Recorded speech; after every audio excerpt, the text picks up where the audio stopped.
I had planned, even before the official decision came down, I'd planned, I was building to this passage. And this is, as we've talked about the last couple weeks, this has been a tough time. It's been a tough month, and we've had, this is Pride Month, and it feels like it's kind of been elevated and pushed in different ways, and it's really challenging us. And it's like, you want to be respectful and all this, but then it's like, but why are we elevating this the way that we have been? And so last week we talked about affirming, and how all of us kind of like to be affirmed, and it's easier to affirm other people than it is to critique or to, as a parent, it's easier to affirm your kids than it is to discipline your kids, right? But, if you better discipline your kids, right? Or pretty soon, there won't be anything to affirm about your kids, right? like you discipline so that you can affirm. And we're at that place and I think in society, I've seen it's hard for people just to tell the truth, not even the truth, or to tell the bad news. We don't like to share that. Right? And especially as we've become more polarized in political parties and things like that, very rarely, and this is whatever political party you're in, your political party is only going to tell you the bad things that the other political party is doing. No one really wants to acknowledge, hey, okay, maybe we're the ones that are in charge and things are bad now, right? You just won't hear that. And I laugh because I can remember, and I do think that some of that has changed over the years. Like we've moved to kind of an interesting place where we don't want to even acknowledge anything negative. And used to, I saw this a lot in sports. So I've always loved sports. I used to watch a lot of sports, Sports Center and all of these different things, and and I don't as much anymore, but I thought it was funny because people, you'd have a sports commentator that was kind of popular, and especially as social media started, so 2008, 9, 10 in that area, you'd have someone that most people loved, and then they would say one thing critical about your team, and everyone who was a fan of that team just crushed that person. You just hate us. Everything you say about us is horrible. You're just over the top. It really was incredible. And it was kind of an interesting sociological experiment that was happening. And I started saying, man, people are weird. And we get caught into it as well, right? I'm a big Cowboys fan. And my first gut reaction when someone would say something negative about the Cowboys, what's that idiot? He doesn't even know what he's talking about. That's my gut reaction, right? That's just the human, it just is there. But then I would go, well, he's right. They are pretty crappy. Yeah, and so I could, okay, you know what? It doesn't mean that he hates my team or anything. He's just talking about how he sees it. Well, in the sports world, that's fine because that's make-believe, right? I mean, that's just a fun outlet. However, now all of life is being treated like that. And it has some pretty dire consequences because now we don't know what is right and what is wrong. And when you come out and try to say what is wrong, if it doesn't feel right, people aren't going to like to hear that. And so it's an interesting place, and I was thinking a lot about that as I want to read first out of Isaiah. Both passages are out of Isaiah today. And I kind of give that introduction because this passage is a tough passage. And it's one that I didn't really fully understand for a long time until now. Isaiah chapter 5, verse 20 says, "Woe to those who call evil good and good evil, who put darkness for light and light for darkness, who put bitter for sweet and sweet for bitter. Woe to those who are wise in their own eyes and clever in their own sight." I'm going to stop there for now. We are going to read Isaiah chapter 6 here in a moment. But I want to focus that first part. Woe to those who call evil good and good evil. Quick context, this is the nation of Israel has split. You know, it started off with King Saul and King David and King Solomon, then it split to the northern kingdom, southern kingdom. By this time, the northern kingdom has basically been destroyed and taken away. So you have the southern kingdom, which is called Judah. It's where Jerusalem is. Isaiah is preaching during kind of the transition time, the last few kings of Judah. Now, that's still 100 years or so. Like, it's still going to be a little bit before Judah is eventually taken over. Okay, but they've already gone down a really bad path. And so the first 5 books or chapters of Isaiah kind of talk about where the nation of Israel, where Judah is, where the southern kingdom is, and what they have done.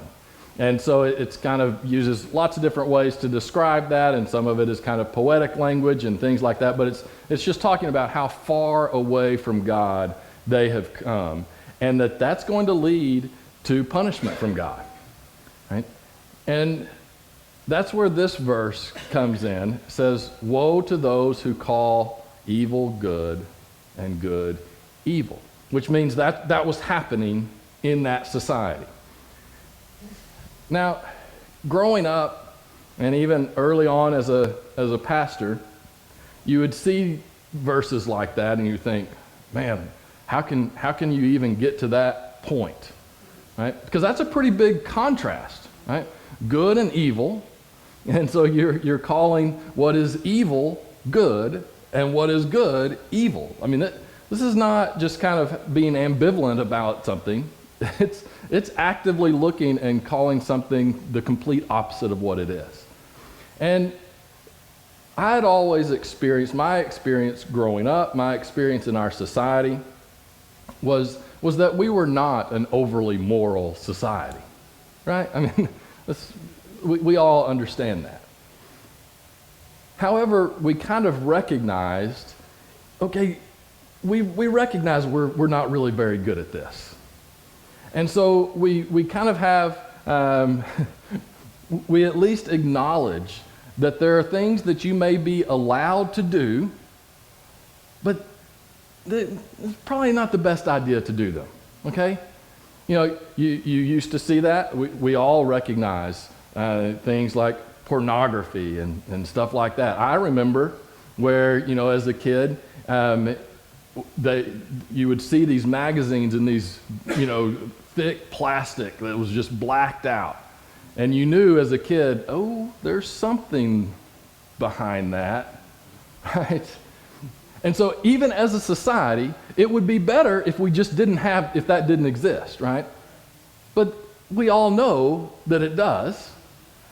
But even that act, we were recognizing, okay, there's something not exactly right about this, but you know what, we're going to do it anyway. But we do recognize, it's kind of wrong. And I think even most people that were, say, in that industry would probably acknowledge, yeah, you know what, this probably isn't the best thing for everyone, but there's lots of money in it, and people are going to look at it anyway, so why not get in on it? Right? But there was kind of this acknowledgement, yeah, that's probably not the best way. And I'm not saying that's good. I'm not saying that's the mark of a great society. But I've always felt that most people, even if they participated in things that they knew weren't godly, they would at least acknowledge, yeah, probably shouldn't do that one. That's not what this passage is talking about. It's talking about calling what is good evil, and what is evil, calling it good. I think we are fully there as a society. And this can become really tough because people that you know and respect and that you love can be looking at the same topic and they call it evil and you call it good. Right now, very loudly, there are people who are saying, you know what, I'm glad for this ruling because the act of abortion is an evil act because it's taking an innocent life. Right? And we've talked about all the difficulty with it, and we can all understand that, but there are many who are saying, you know, I'm so glad that there's at least been an acknowledgement of that. And then there is a large group who is saying that by changing that law, that is an act of evil. It's an act of evil against women because now you are invading women's privacy, that you are not allowing them to be in control of their own bodies and things like that. So you have one side that is elevates, if you will, doesn't elevate, but recognizes saying there's an innocent life involved. It's evil to end that innocent life. The other side is saying, no, it's about the life that is already living physically here, moving around, has choice, all of this, and it's evil to restrict that choice in any way, even at the expense of taking a life. And both of them view something evil from two different perspectives. And we have people that are calling things good that are evil and evil that is good. There's an article that I read, then I will say it's a good headline. And it says, abortion involves killing, and that's okay. And I appreciated it because it did acknowledge that it is ending what would be a life, right? But that the mom's life is more important than that, okay? Now, I'm not here to go through and say, take that to its logical conclusion. When does that end? I mean, there's all kinds of questions with that. But that is seeing this from two totally different perspectives, right? And that's a society that we're at a place where we're calling good evil and evil good. We're also seeing that in other areas. And again, I hope that you hear the respect and the understanding that I try to bring, because we live in a society where people are caught up in this, right? And that that's why it's a spiritual warfare. People are being deceived into believing that the things that are evil are actually good. That doesn't mean that person is an evil person. But we now live in a society that is elevating Pride Month. We talked a couple of weeks about how that lifestyle does not match with any kind of a biblical ethic. And we also acknowledge that none of us live up to the biblical ethic.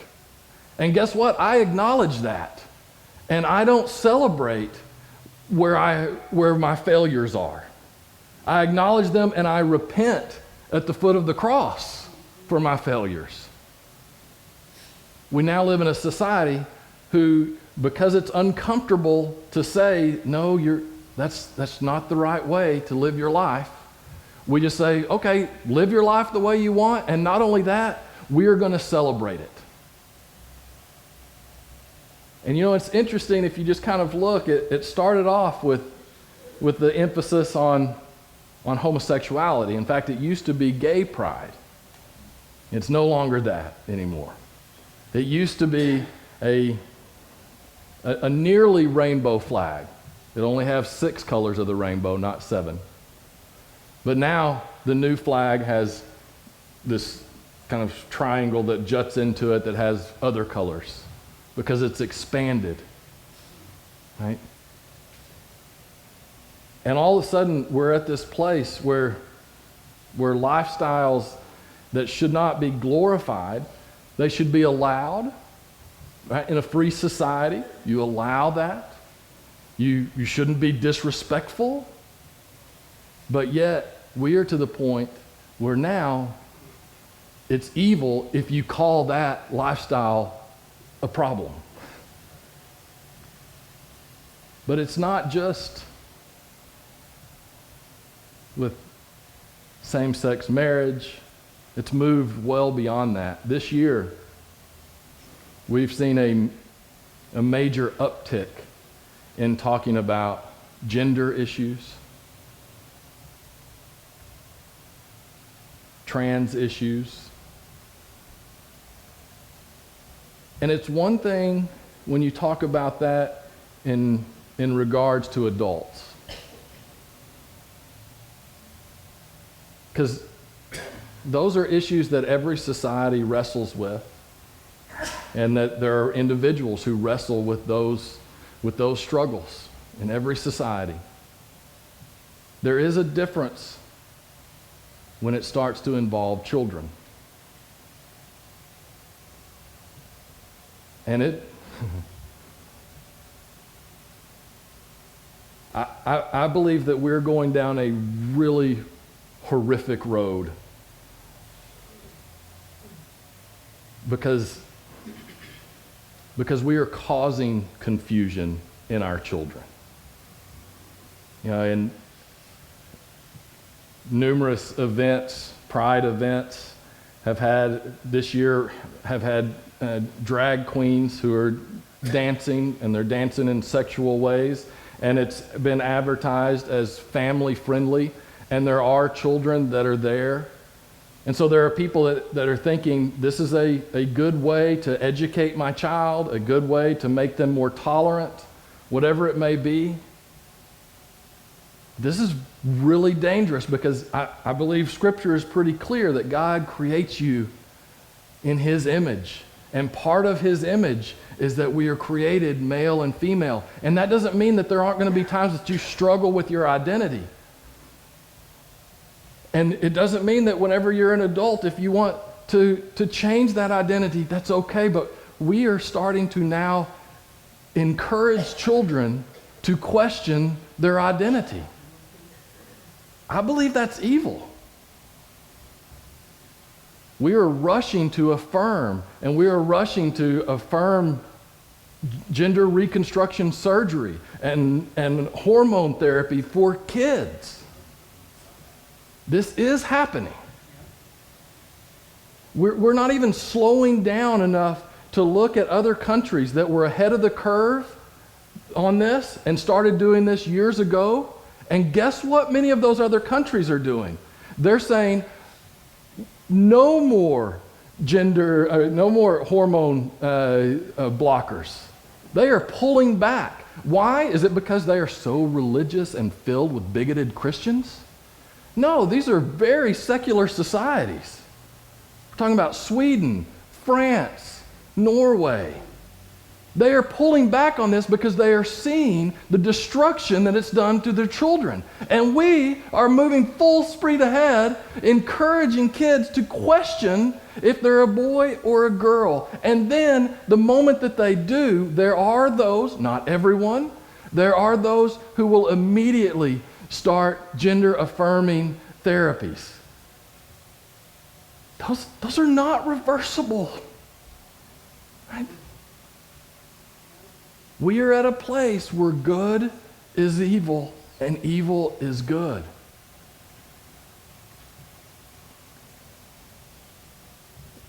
And there are a lot of well-meaning people who think that the best way to reduce suicide risk in kids is to just affirm whatever they feel.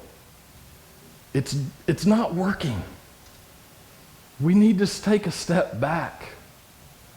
And we live in a time, and it's important for us to acknowledge, and this is where a lot of acquaintances of mine that I know are godly people, I don't think fully understand that these are the times we live in.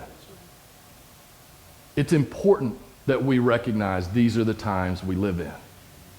You have to know what time it is, because that will prepare you in how you're going to engage the world around you. We have to recognize that we live in a time where our institutions, all of that, everything is kind of broken right now.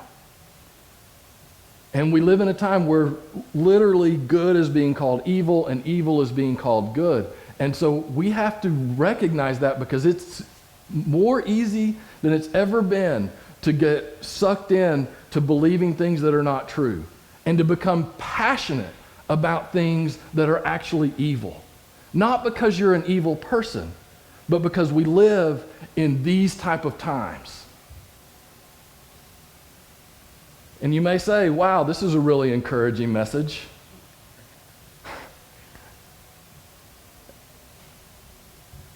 And I know it's not the most encouraging message, but it is the truth. I believe that 100%. I may be wrong on certain details and things like that, and maybe I'm completely wrong. Maybe God has wanted us to ask our children when they're 3 years old if they want to be a boy or a girl. Maybe that's what He's wanted us. You know what? I will stand in front of the throne of judgment and take whatever judgment He has for me if I'm wrong on that. But we are at a place now where there are people that believe that that is a good thing to do. I believe that's an evil thing to do. So that's the place we're in.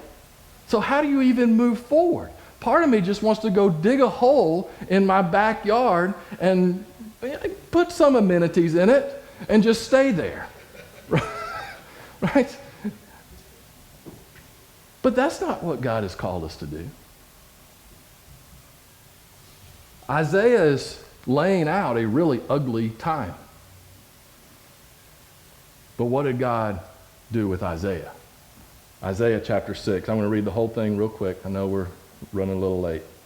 Isaiah 6. In the year that King Uzziah died, I saw the Lord high and exalted, seated on a throne, and the train of His robe filled the temple. Above Him were seraphim, each with six wings. With 2 wings they covered their face, 2 they covered their feet, and with 2 they were flying. And they were calling out to one another, Holy, holy, holy is the Lord Almighty. The whole earth is full of His glory.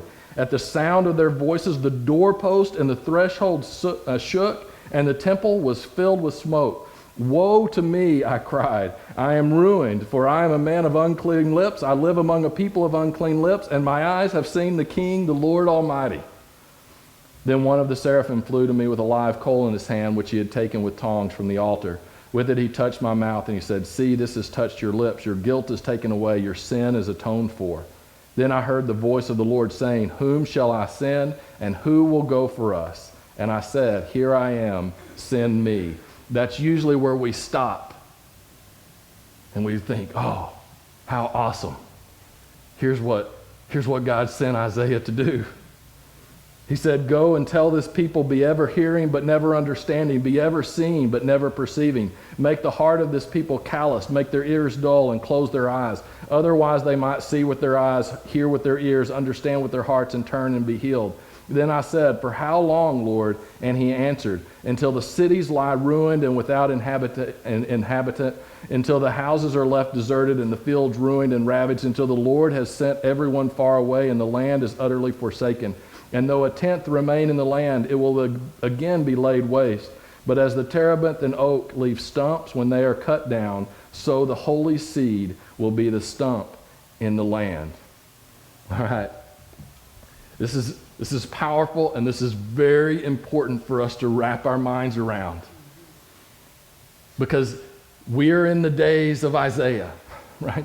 Evil is being called good, good is being called evil. So how do many times we want, how do we fix it? How do we fix it? How do we fix it? Well, sometimes the way that it's fixed is society hits a really low point. That's the way that it's fixed. So what do we do in the meantime? The first thing is we recognize, just like Isaiah, we enter into the temple and we allow ourselves to be overcome by the presence of God. Holy, holy, holy is the Lord God Almighty. That he is present with us. That he was present in the days of Isaiah when people were calling good evil and evil good. He was present then, he's present now. We need to be more terrified and fearful and in awe of the power of God than we are of what our government says, of what our society says is right or wrong.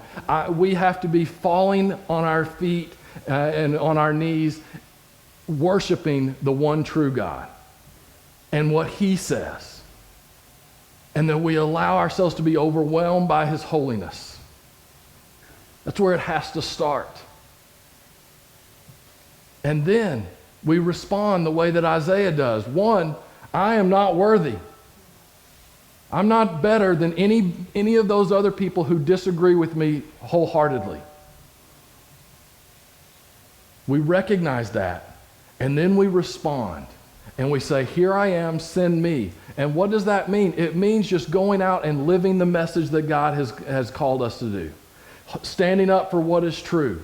Showing love to those who desperately need it. Offering new life through Christ to those who desperately are searching for hope.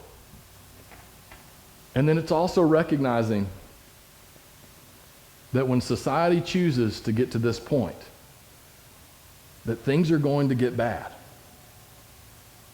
But what does he tell Isaiah to do? He says, there will be a remnant, but even that remnant may be laid to waste. He said, but,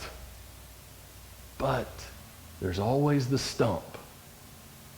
Now, you're like, oh, that doesn't sound real exciting. There's always the stump. And what the Bible talks about over and over again is how from that stump, something new will grow. And there can be a society that grows, that calls good, good, and evil, evil. Sometimes it has to get down to the stump so that it can regrow. We need to be part of that group. We need to be here so that when society hits the floor and starts to say, okay, we need to go somewhere else, we can say, hey, we know the direction we need to go in. That's what we need to do. And we need to draw strength from that and encouragement from that, even as we live in a crazy world. But there is hope, even if it's just a stump. There is hope, and we will find that hope in him. And I encourage you, whenever you start to get overwhelmed looking at the world around you, and you will, and we should pay attention, you also remember the holiness of God and that he has cleansed you. He has made you right with him, and he has called you to go and share his message no matter what the world says. And the world will call his message evil for a time. But then the world will want to know the truth. And we can just give the same message that we've been giving. Let's go to him in prayer.